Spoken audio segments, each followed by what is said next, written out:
Carson Beck era. Arizona Cardinals. Started Thursday night, right? Right?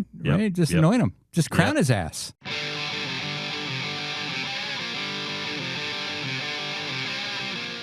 I'm Arizona Family political editor Dennis Welch. Dennis, fake news Welch. Try to tell the truth. And this is the Politics Unplugged podcast. Dennis, if you have a problem with substance abuse, I am more than willing to talk to you anytime you need.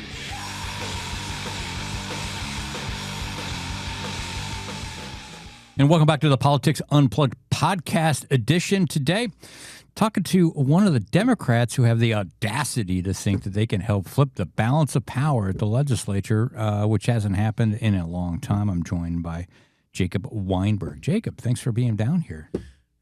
Yeah, well, thanks for having me. I appreciate the time, and hopefully I can be pretty audacious. Yes, let's start with that, man. I mean, what makes you think the Democrats have a chance in hell in taking the legislature? I've been covering politics down here for a long time, and so many times I've heard, "Oh well, Democrats, this is the year, and the joke is like it's kind of like Lucy with the football and Charlie Brown. It just never happens.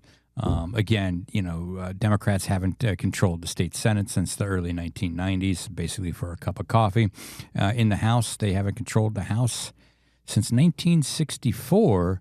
And now this year they're hoping for the big trifecta that they can take the Senate, the House, and keep the governor's office. And you're one of those candidates that they've identified as somebody they think that can help them do that.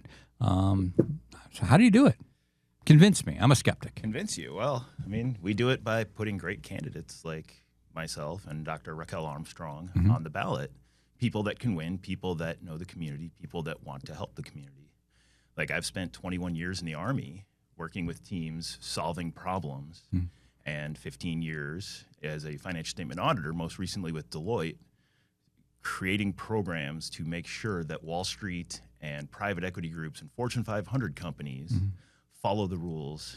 And it didn't matter who we had to work with, we had to get the job done. And that's the kind of candidate we're putting forward, people that want to serve, people that want to help the community because we need it in Arizona. There's so many problems that, like you said, the current power base, been in there for 60 years, hasn't had the desire to solve. We have water issues, electric issues, affordability issues, healthcare problems, and they've done nothing. So, people are seeing that. People in the district that I've talked to don't like that their electric bills have gone up by like 75, 80% in the last 3 years. They don't like that their water bills have gone up 100% in part of my district in the last 4 years. So that's part of the way we flip it. Okay. And we should have started off with this at first, a little background here. You're running down in Chandler. This is an area I'm very familiar with. There's also an area that used to be a very rock solid ruby red district for Republicans. It has changed a lot over the past 10, 15 years. Much more swingy down there. You just brought up people don't like their utility bills increasing, their water bills increasing. What can you do about it at the legislature? Why not run for the Corporation Commission, for example, or I get that. Or something like that? People have asked me that. Yeah. Well, why not? The Corporation Commission does this. Well, who creates the legislation that guides the Corporation Commission? Who creates legislation and the laws that govern all of the institutions within our state? That's the legislature. What we can do is create legislation that helps people. The Corporation Commission has to follow our laws in our state. They are created by the legislature and the governor to represent the people. So that's one of the things we can do. Other things, there's so much out there that people haven't tried and don't have a desire to try to help local citizens in the district. That that's how we can do it, being supportive of the people that actually put you there. So when you say things that people haven't tried, like what? And what would you want to try that hasn't been tried before, if you were elected to office? Well, first we need to expand our water districts. Right now, I can't drill a well at my house in Chandler by Pecos in the 202. But out in the West Valley, right outside of Wickenburg and Luke Air Force Base, there are alfalfa farms. They still take 35% of the water use in Arizona total. And they're causing parts of towns and parts of the West Valley to sink. Mm-hmm. There's been no backbone to fight against that, to expand those water districts, to create a new plan like we had, in 1990 that nobody wants to update because it will hurt the alfalfa farmers that are making Luke Air Force Base sink.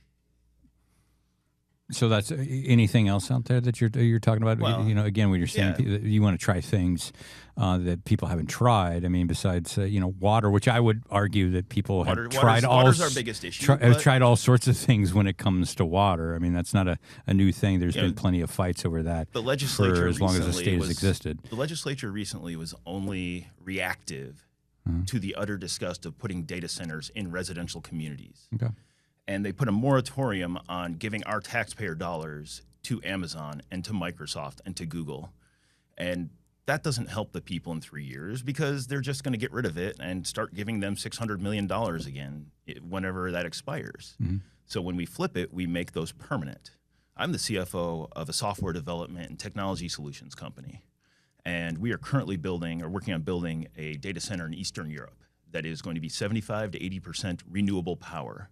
Mm-hmm. By the time it's online and when we get the most advanced chips that are going to be produced at TSMC up in Anthem, we're projecting right now over 100% power efficiency, which means we're going to put stuff back in the grid.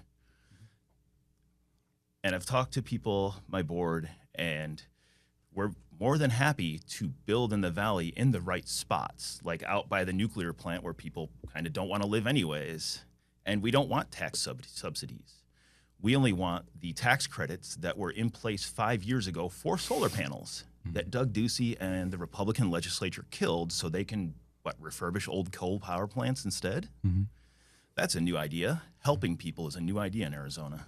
So let's talk a little bit more broader issues, more litmus test stuff instead of getting into so much specifics, because a lot of people, you're new to this, they don't know who you are. I want to give them kind of a mind, take you into the mindset of how you think politically and what you believe and whatnot. And let's start with just kind of at the top. Governor Katie Hobbs, again, she's up for re-election for 4 years. Do you think she's done a good job? Do you, ask Democrats like you if you could give her a grade for her past 4 years, what would you give her? Because I think that gives you some insight into voters' insight into what you think should be done. Because, this governor, in some sense, some people think she is too moderate or too far right, is not Democrat enough. Others think, she's done a good job. But I want to know, what do you think of this governor's performance? Well, I mean, my mom was a school teacher, so she's probably better at doing the grading rubrics. If you want to grade, I can't. It's not that hard to grade somebody.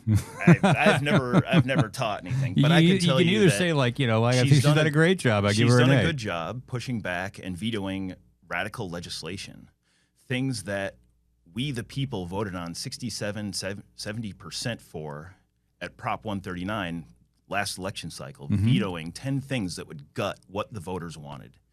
She's done a great job with the National Guard supporting local law enforcement and Customs and Border Protection in the southern border. Mm-hmm. We have continuously active Joint Counter-Narcotics Task Force and support to local law enforcement within the National Guard that I'm a part of. And that's how she's helping protect Arizona, keep drugs out, make sure law enforcement can do their jobs down there. So you like the Trump tax cuts that she's running on? You think that's a good idea? I mean, it's basically the Trump tax cuts is what she's running on this time around. She's running on Trump tax cuts? Yeah. I'll have to get back to you on that. I haven't seen. I haven't seen part any of the publications on that. It was part of the part of the budget that was recently passed. Tax on tips. No, those things all based on no tax on tips. It was all based on the big beautiful bill. Trump tax cuts. But the legislature also creates the budget as well. Well, the governor signs it. So what she initially wanted was about half of the tax cuts that the Republicans wanted. She ended up giving Republicans what they basically full conformity on that, and running on those issues. So do you like the tax? She also got a lot of the subsidies to data centers and large corporations cut. We can talk about that. I'm just talking about the tax. Politics is compromise. Yeah. if she decided to continue to veto, the state shuts down, and then nobody is helped. Where's the compromise on the tax cut? Because the Republicans wanted over $480,000 in tax cuts, and they got exactly what they wanted. $480,000? $480 million in tax cuts, and then she wanted what, $220 million. Where's the compromise there? She gave them what they wanted. But there's a moratorium on subsidies and other spending towards that moratorium is $38 million a year. I mean, I'm just trying to get a sense of whether you support her tax cut package moving forward this year as a candidate.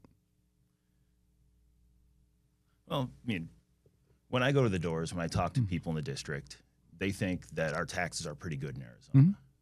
So that's not the issues that they're talking about. That's not the things that people care about in the district. They care that how their kids are still living at home because housing is not affordable. They care that, like I said, water prices and electric prices have gone up by 75, 80, 100%. So, So wouldn't lowering their taxes help them deal with, higher if you utility lower taxes, bills? And people will have more money to pay their utility bills. There you go. So I'm just was trying to get a yes no, like I liked this tax package that she's signed, and I'm supportive of these kinds of policies. Just trying. I'd have to read more into what was in the budget. I've been out talking to people and meeting with the community, and nobody has brought up that part of the budget. Okay. All right. And you obviously want to talk about the data center stuff out there, and then she did sign a moratorium on the tax exemptions, about $40 million a year on that. Talk to us about what you're hearing from voters on that. So a lot of the people whose doors I knock on tell me to come back at 7:30 at night, because they can hear the humming from data centers that are built less than a quarter mile away from their house. And a lot of them maybe down at that Price Road corridor, right in the heart of your district, is a big deal down there. Yeah, it's a huge deal. And they're wondering who would allow such a thing and why none of the local officials pushed back on such a noise nuisance in their neighborhood. That's what people care about, that they can't go out in their back porch without it sounding like an air conditioner times 100, every night. Yeah. And the fact that they were getting tax subsidies for the water and power infrastructure that the taxpayers had paid for through their billing without having to pay for it themselves is what frustrates people a lot.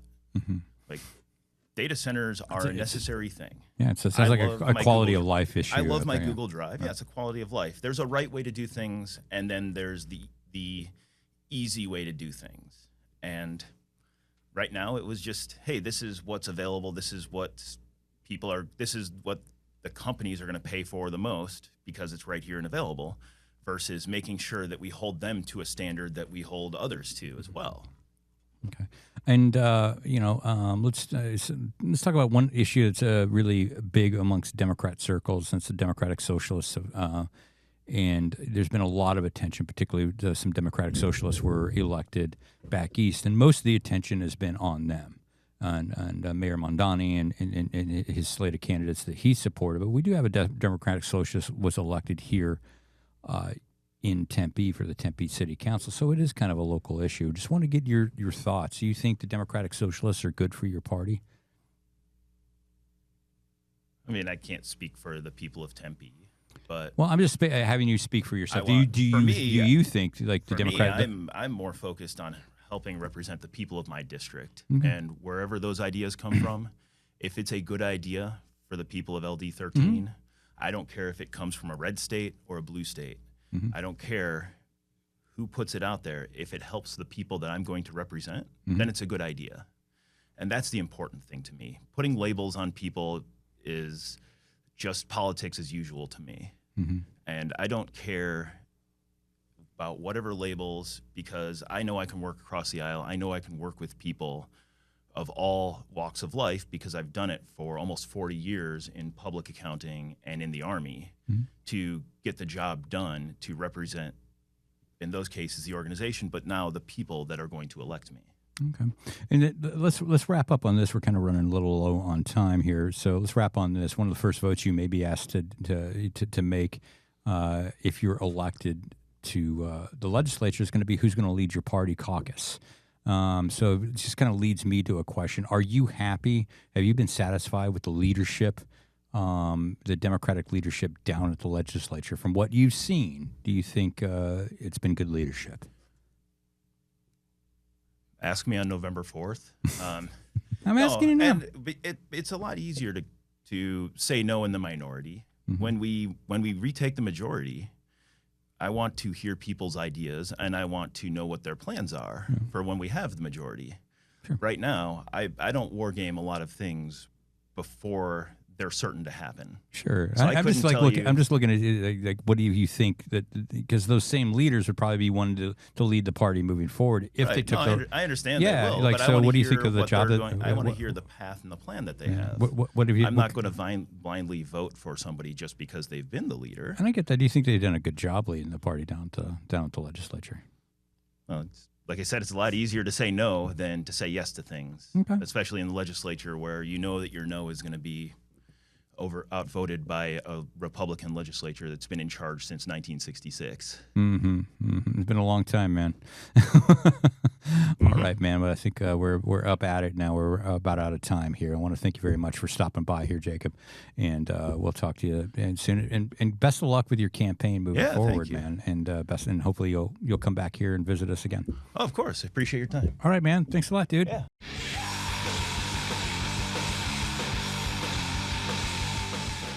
Welcome back to the second half of the Politics Unplugged podcast. As always, the straw that stirs the drink, the producer, Colin Stanton. How the hell are you, man? I'm good. How are you? I've been better. I've been worse. Yeah, I know. I always tell people that because, like, what do they expect me to say? Great. Because when I say, if I tell you I'm great, I want it to mean something. Yeah. So my standard is just like, Yeah. And if you're not great, no one wants to hear that. No. They're not asking because they care. No, they're asking to fill up time. Yeah. Or it's polite. Silence. It's polite. Politeness. Oh, man. What to talk about this week? Governor's had a hell of a week. She has. She has. 1 week ago at this time, we were discussing her unannounced choice of John Giles as her running mate. Oh, yeah, we sure were. And here we are 7 days later, preparing to talk about her unannounced choice of John Giles as her running mate. And for the podcast loyalists out there, they would have heard us talk about John Giles a week ago. Yeah. Yeah.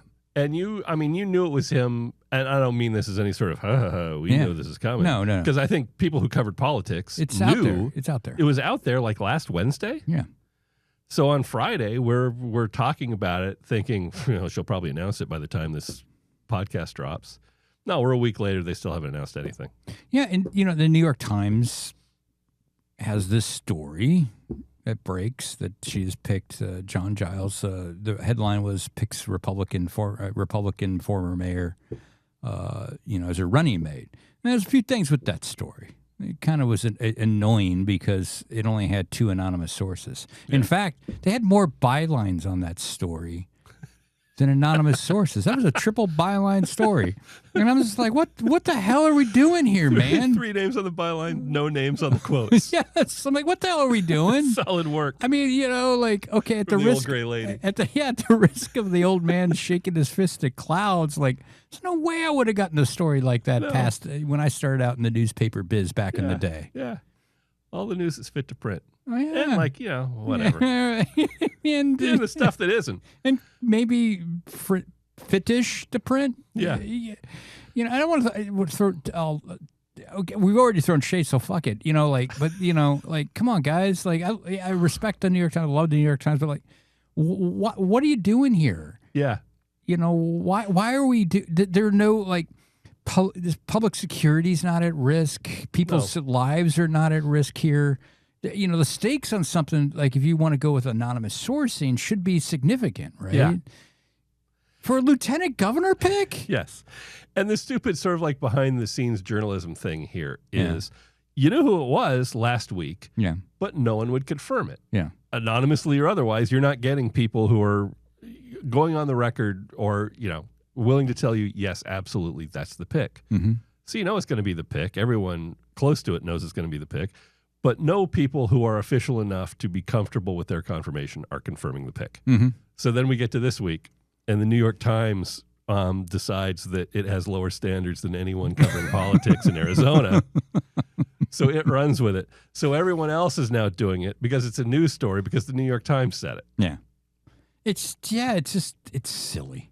Yeah. You know, it's just like we've spent a lot of time, people who listen, we've spent a lot of time, we like to bag on sports journalism because sports journalism, hands down, is just the worst journalism. You can almost put it, most of it in journalism in quotes. Yeah. But it's like, stuff like this is like adjacent to sports journalism out there. Like, why are we doing this? Like, I'm not going to, throw the reputation of myself or my station out there on a lieutenant governor pick. Yeah. I mean, there are times when anonymous sourcing is a valid way to go, but there has to be some sort of bar to clear there. Yeah. And the bar should be higher than this guy we think is going to be the second person on the bill. Well, yeah, and it's in like the election. And their thing was like according to sources familiar with this, I believe the line in there. That's not like sources with firsthand knowledge. Yeah. So we don't know whether that's the case. Yeah. And then there's a line in there that says, "But things might change." Sure. We might be wrong. All right. I mean, could we go out and say, Governor Katie Hobbs has tapped former President Barack Obama as her running mates, according to sources familiar with the matter. But this could change. Yeah, this could change. Hey, turned out to be John Giles instead. So our initial reporting was correct. Yeah. Well, we said it could change, and it did. Yeah. Well, and speaking of initial reporting, it was the New York Times who reported a year ago that John Giles had turned down this governor for the lieutenant governor pick. I mean, they've really been obsessed with this story. Yeah. It's lieutenant governor pick. It's John Giles. A job so important it hasn't existed until next year. Yeah, and I don't want to bag on Giles, but seriously, like, he's done a lot as mayor and stuff like. But what he's probably best known for, and maybe the most interesting thing about John Giles, is that somebody used his picture to catfish women online. And we're like going with anonymous sourcing for John Giles? Yeah. All right. Whatever. If you're John Giles, you look at that and you're like sort of flattered. Like, am I that hot?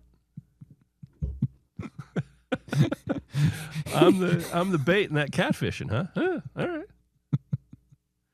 Honey, did you hear about this? He exudes stability. Okay. Security. Okay. Safety. Sure. For people that are into that, they're looking to date. For people who are into that, yeah. People who are dating or looking in, who kind of want that in an apartment. I guess. Yeah. There's not going to be any crazy 3 day drinking binges. Yeah. And trashing of hotel rooms. Yeah. That's what his picture. Yeah. He does not exude drinking binge.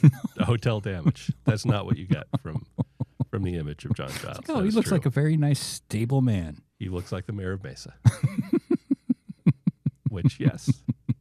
So now and then, so fast forward, then the governor will not confirm or deny that report, even though we all know it's going to happen. Yeah.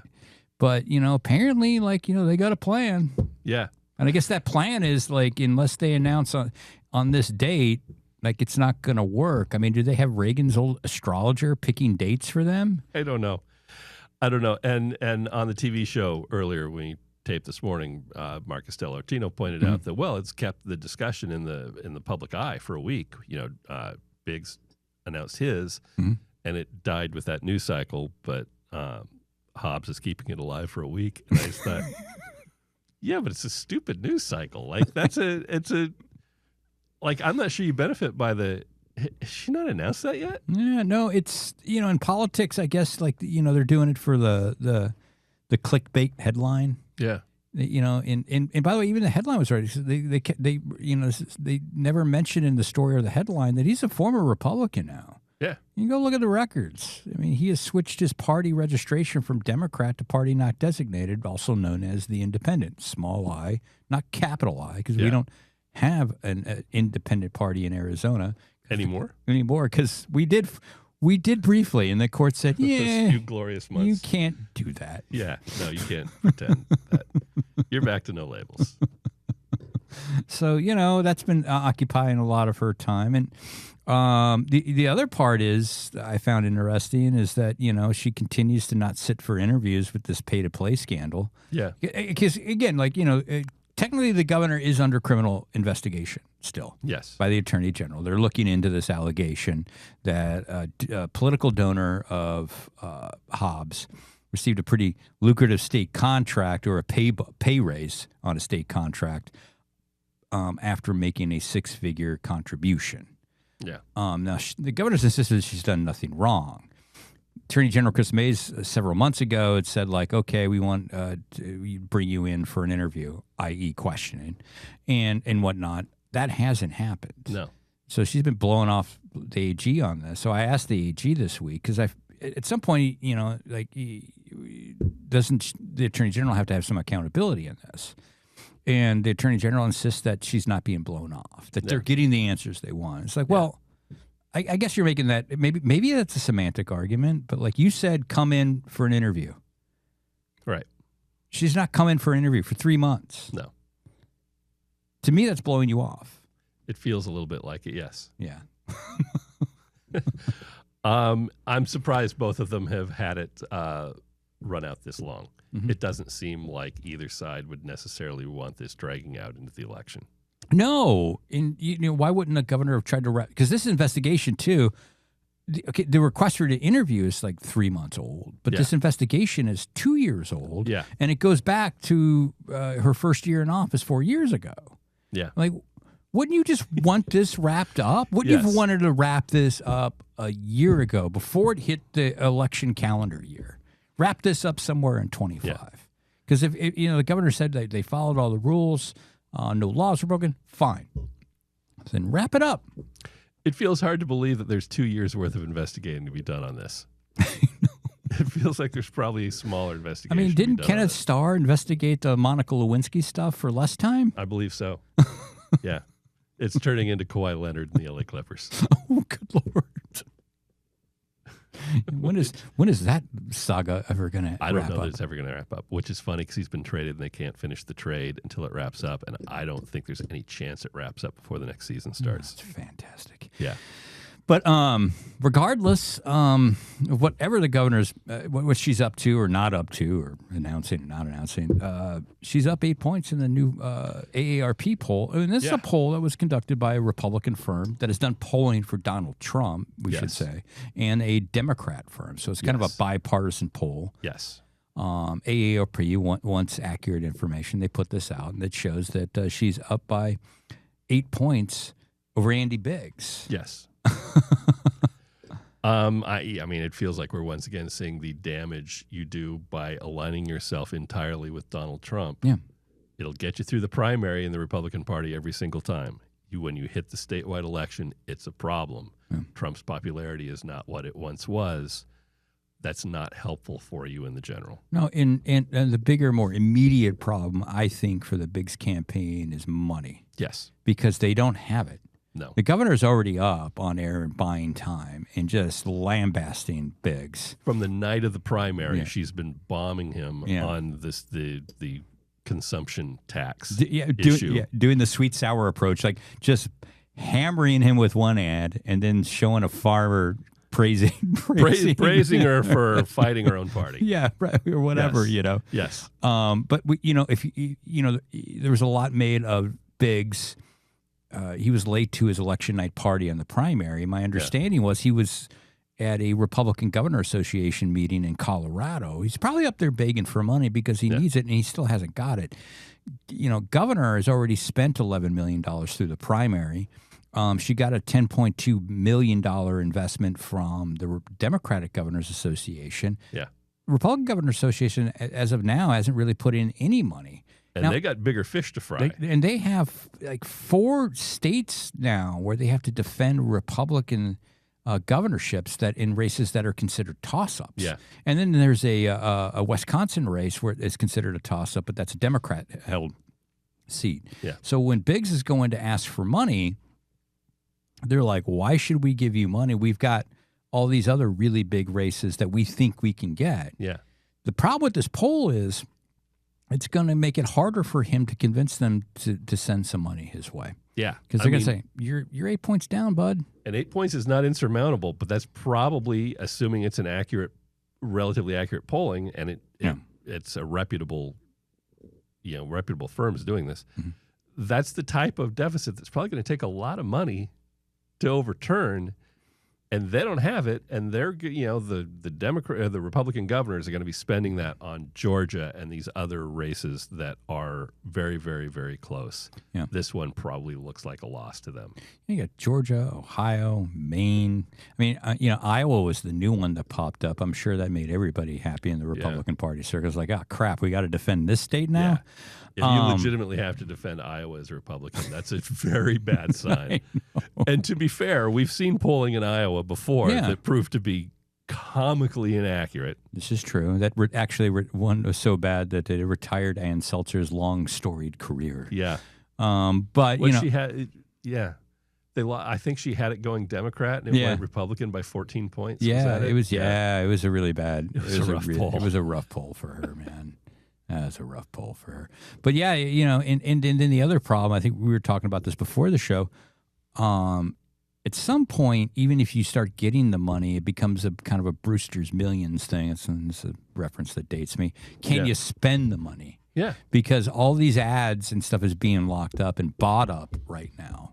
Because, not only is the governor doing a good job of doing that, at least in the Valley, and you're going to have to deal with the CD1 race, because this is going to be an all-hands-on-deck race for the Republican Congressional Committee, because this is a key race for them. Yeah. There's another swing race, swing district in Arizona, AC6, with Mendoza and Siscomani. I don't know how much you're going to see that up here. Yeah. But, Biggs is still going to have to compete with that down in the Tucson market, too, because there's going to be a ton of money spent on that race there, too. So, we're, again, 90 days out from Election Day, about 60 days out from early voting. I mean, it got late really quick with this midterm election. So, if you're a Biggs fan, if you're a Biggs voter out there, you got to be hoping, you got to be hoping that they get that money real soon, and a lot of it. Yes. Because, there's a certain amount of inventory in advertising, in television and elsewhere. And when that inventory is gone, it doesn't matter if you have the money or not. The ad space simply isn't there. Yeah. It's all comical. I wish I had some unifying theory for everything that happened this week, but it's all just weird odds and ends. Yes. Speaking of weird odds and ends, Carson Beck era, Arizona Cardinals. Started Thursday night, right? Right? Just anoint him. Just crown his ass. Yeah. As Denny Green used to say, just crown his ass. I've already seen one national football media personality pointing out on social media that, it's interesting that Beck's professional career starts out in Canton. We'll see where it goes from here. The story writes itself from there. Yeah. You said that to me, and it was so pitch perfect. Yes. Like the amount of snark in there was just so on the money. Because I predicted yesterday, if he does well, then the day after it will be like steal of the draft. Yeah. And yes, that seems to be some of the response to it. And I'm a Cardinal fan. I make no bones about it. And I get biased with my takes. Ask Colin anytime. He'll tell you how stupid some of my takes are with them. But you're a fan. I'm a fan. But look, he did well in the first game. He was playing against second and third stringers. Yeah. He did what he had to do. Yeah. Now, if you're calling this a first test, fine. I think it was more of a pop quiz. Yeah. He nailed it. He did great. Had a couple very nice throws. Yeah. Didn't make any egregious errors. No. I used a metaphor where he was like, it's kind of like taking your kid out driving for the first time. Yeah. You don't expect him to be an Andretti. Yeah. You just hope he doesn't crash the car. Yeah. And Carson Beck didn't crash the car. Didn't crash the car. He also showed a couple of things I think that were important. Accuracy was one. Whether it's second, third stringers or first stringers, accuracy is accuracy. Yeah. And I think he showed some arm strength there with a couple of his throws, which was a big question for him. Yeah. So I think, if you're a Cardinal fan like me, you got a lot out of it. just hold your horses on him being named the starter, because Jacoby Brissett is still a very experienced and very talented quarterback in the NFL. Yeah. Yes. If the question is, are we dead meat if this guy has to enter a game? The answer seems to be maybe not. Maybe not. And that's about the best you can really expect. Is the very first game of the year a meaningless game against guys who are probably not going to be professional football players in a month? They look fine. Yeah. It's like the Cardinals defense, like most of those guys are not going to make the team. No. Yeah. No. Most the of those Hall guys of Fame aren't. game. Like literally won't, yeah. Yes. The Hall of Fame game is two teams throwing out the guys who are not going to be playing. And it's two teams where the coaches are like, do we have to play the extra preseason game? Yeah. Because it really is. It's actually seen as a burden on a lot of teams because, they don't want to go through all this. Right. Because, like, the biggest thing at preseason is, you don't want injuries and you want to keep people healthy. Yeah. But, again, like that, this was a first test. He passed he aced this test. Yeah. In the NFL, though, in regular season, like, defenses start scheming. Yeah. And you're going to have to, start reading those defenses. And they're like professional defenses. Yeah, they're scheming. like really good at football, too. They're really good at making guys football plays. who are actually going to be professional football players this year, and they're going to have an approach to you that's going to be more difficult than what you just saw. Yeah, and that's the next test. Like, can you start reading defenses? Yeah. Like, it's a really complicated thing. So everybody's like, we've got our guy. I did enjoy the hell out of listening to the announcers try and hype up the game as if it were something it is not. Oh, God. Hearing Chris Collinsworth say, man, you got to just love watching Kenny Pickett play football. Like, do you? Why the hell do I have to enjoy that? Really? Kenny Pickett? Like, do you? Do you enjoy? But, I mean, besides his family, who enjoys Kenny Pickett while watching? I don't know. I mean, and he went to Pitt, didn't he? He went to Pitt, yeah. He went to Pitt. So I would think, like, whatever goodwill he had in Pittsburgh from being the quarterback at Pitt might have worn off during his stint with the Steelers. So I'm not even sure people there, like, that amped up to watch him. Gotta love watching him. You gotta love it, man. You gotta love that Kenny Pickett. And there's, no shade to Kenny Pickett. I mean, obvious shade to Kenny Pickett, but like, is there some part of his game that's exciting to watch? No. Like, you can say that about like a Michael Vick, where he's really exciting to watch. Kenny Pickett, I don't know. Kyler Murray's exciting to watch. Sure, whether you like the Cardinals or not. Yeah, you're gonna find plenty to enjoy. You'll find plenty to enjoy. Little fellow went down again. Yeah, but it's like as a fan, I don't know. I think maybe there's a lot of fans that feel like I do. At least you had something positive that came out of this. Yeah, like right, like what he did. You can downplay it and should be downplayed a little bit, but you can downplay it all you want. But the bottom line is it was a positive development. There have not been many of those. Right. The Cardinals for the past couple of years, and certainly not with this offseason. Yeah. A good performance in the Hall of Fame game doesn't particularly mean much, but it certainly beats a bad performance in the Hall of Fame game. Yes, it does. You had a good one. So, Cardinals fans should be happy. I could text you last night that my biggest regret is we won't be able to hoist the Hall of Fame game banner. Yes. Yeah. Down at the stadium this year. That really bummed me out. I was really hoping we could at least achieve that. Yeah. The Panthers scored as the clock expired. I thought, God, that feels familiar. Oh, yeah. I mean, I also kind of thought, too, like, man, this feels like this is going to be a microcosm of the season. Like, because, like, I'll go on record now. I think this team is going to be better than last year's team. I don't know if the record will necessarily reflect that. And I don't necessarily agree with your assessment. I know you don't. So, yeah, we'll see. Yeah, I know you don't. So, what else we got, man? Quiet week. Quiet week, man. A quiet week. Quiet week. I think that's about it. Any plans for the weekend? None. None? I'll come up with something. Yeah. You? Take my dog for a walk. It's my big thing. I like taking her up to the park downtown so she can walk on the grass because, like, during the day, I really can't walk around because the cement's too hot. Oh, yeah. And she hates the little foot things. Yeah. See, when I put them on her, she just looks at me like like I'm a jerk. Yeah. Like, why are you doing this to me? Yeah. And she doesn't want to walk, and it's just, I feel sad when I put those on her. Like I'm like she's probably feels like she's being punished for something, and it makes me sad. Yeah. We walk our dog every morning when it's not too bad, and this time of year we can't really do it in the afternoon regardless. But we live across from a greenbelt in a big park, and they're renovating it over the summer. We're by a school, and a lot of kids walk down that path to get to school. So they're trying to get it done in the summer or so, like it's clear for the kids and all that.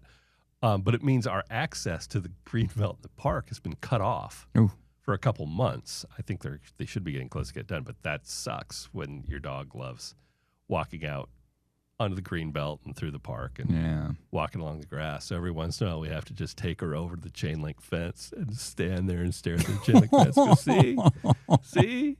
Someday, but not yet. This is why we're not walking you through the park. And you got a bigger dog, a more active dog than my dog. So I got a tiny little like terrier dachshund mix. Yeah, she's a border collie mix. So she wants the green. She wants to get out there and walk around. And this time of year, you hit like the afternoon, and she's starting to grind her teeth and stare at you a little bit. Like, come on, man. It's funny with my dog. She always wants to go out, and then like there's a point where it gets like too hot for her, and she goes out there and like she just looks at me as, like, after a minute or two and just like runs back to the door. Yeah, it's just hilarious how warm it gets down here. Yeah. All right, man. Let's end it there with a bit of an abbreviated Politics Unplugged podcast this week, which is probably a good thing. Yeah, I think so. Hey, we'll see you next week. See you next week.